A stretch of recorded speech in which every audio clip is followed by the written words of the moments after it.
Assalamualaikum teman surga. Kembali lagi bersama kami BTS Community. Rasulullah SAW yang mulia kembali dihina.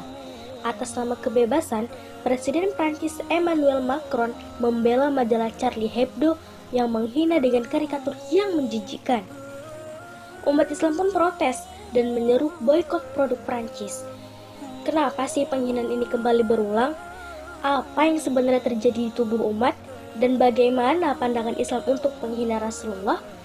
Dan sebagai millennials yang mengaku cinta Nabi, bagaimana sih sikap mereka dalam menanggapi hal ini?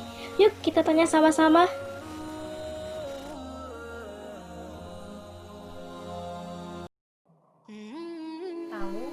Jadi saya sendiri tahu beritanya, ini tuh berita heboh untuk kaum muslim sendiri tentunya. Dimana mulanya itu kan Charlie Hebdo itu dia mempublikasikan kartun yang menghina Nabi Muhammad. Marah sih, karena kan Rasulullah itu kan Nabi kita, ya kan? Ya marah. Kesel sih, marah gitu kan, ya nggak terima Nabi dihina kayak gitu. Udah, intinya. Menurut saya ini salah, sangat salah. Jadi dia itu orang kafir yang menghina ataupun menghujat Nabi kita, Nabi Muhammad SAW, orang yang membawa risalah kepada kita, orang yang paling kita cintai dan orang yang paling mulia di dunia ini. Ya, kalau penghinaan untuk Nabi ya sama dengan menghina kita, menghina umat Islam. Nah, umat Islam seluruh dunia itu dihina. Cintalah.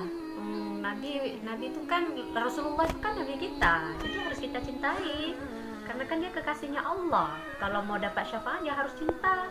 Cintalah, kita mengikuti beliau, sangat cinta. Pasti cinta dong, beliau adalah kekasih Allah. Kemudian beliau adalah orang yang paling mulia dan orang yang paling dicintai di dunia ini.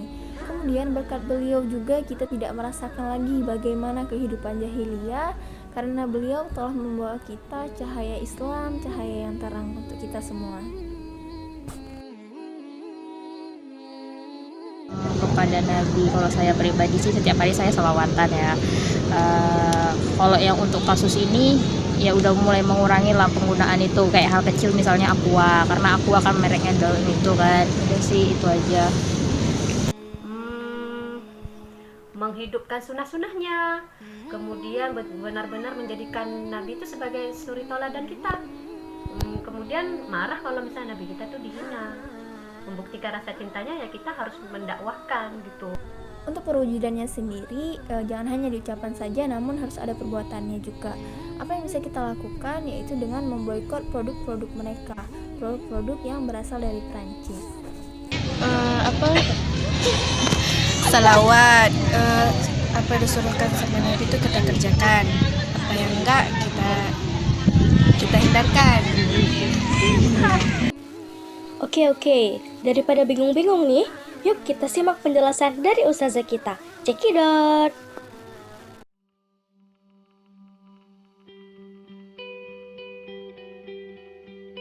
Penghinaan dan pelecehan terhadap simbol Islam kembali terjadi. Hal ini dilakukan oleh seorang guru Perancis bernama Petty yang dia mendiskusikan karikatur Rasulullah Muhammad SAW dengan dia dibunuh. Hal ini bukan yang pertama kali terjadi, ini juga pernah terjadi pada tahun 2015 ketika sebuah majalah Perancis bernama Charlie Hebdo dia memuat kartun Rasulullah Muhammad SAW. Semua dilakukan atas dasar kebebasan berekspresi. Yang kebebasan ini merupakan paham yang ada yang ada di dalam sistem demokrasi.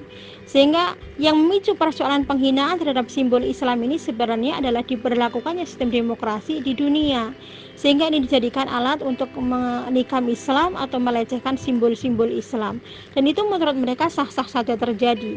Kalaupun mereka protes itu bukan untuk Islam tapi untuk agama yang lain. Dan hal ini akan terus berulang kalau kita tidak memiliki khalifah. Karena khalifah sajalah yang akan bisa melindungi kaum muslimin. Sebagaimana disabdakan oleh Rasulullah Muhammad SAW bahwa Nabi bersabda, Al-imamu junnah, imam itu adalah perisai. Dialah yang akan melindungi kita, dialah akan melindungi kaum muslimin, dialah yang akan melindungi simbol-simbol Islam, dan dialah yang akan melindungi Islam dari musuh-musuh yang menghinanya. Karena itu di dalam Islam ketika ada khalifah, maka dia akan menjadi perisai yang melindungi Islam dan ajaran agamanya. Seperti pelaku pembuat kartu Rasulullah Muhammad SAW seperti ini, ketika ada khilafah maka ini akan dihentikan, yaitu ketika dia seorang individu muslim maka dia akan dihukum dengan hukuman ta'zir, yaitu hukuman dibunuh dan kemudian tidak diterima taubatnya, dan jika dia seorang non muslim maka hukumannya adalah dibunuh. Jika pelakunya adalah negara seperti Perancis ini, maka negara akan mengumumkan perang kepada negara tersebut. Tidak seperti sekarang, manakala kita tidak memiliki khalifah, maka tidak ada yang melindungi ketika Nabi kita dihina, dan tidak ada negara yang bisa atau mau untuk melawan Perancis dari penghinaan kepada Rasulullah Muhammad SAW. Yang dilakukan kaum muslimin hari ini hanya sebatas mengecam atau melakukan boikot terhadap produk-produk Perancis, tapi hal ini tidak akan bisa menghentikan penghinaan kepada Rasulullah Muhammad SAW maupun simbol-simbol Islam yang lain. Karena itu tidak ada jalan lain ketika kita menginginkan agama ini tidak dilecehkan lagi, simbol-simbol Islam tidak dihina lagi, Rasulullah tidak lagi dibuatkan kartunnya yang menghina Rasulullah Muhammad SAW, maka tidak ada jalan lain kecuali kita segera menegakkan khilafah. Karena khilafahlah satu-satunya yang di sana ada khalifah yang memimpinnya, yang akan menjadi perisai bagi kaum muslimin dan akan menjadi perisai bagi penghinaan Islam dari orang-orang kafir yang menghinanya.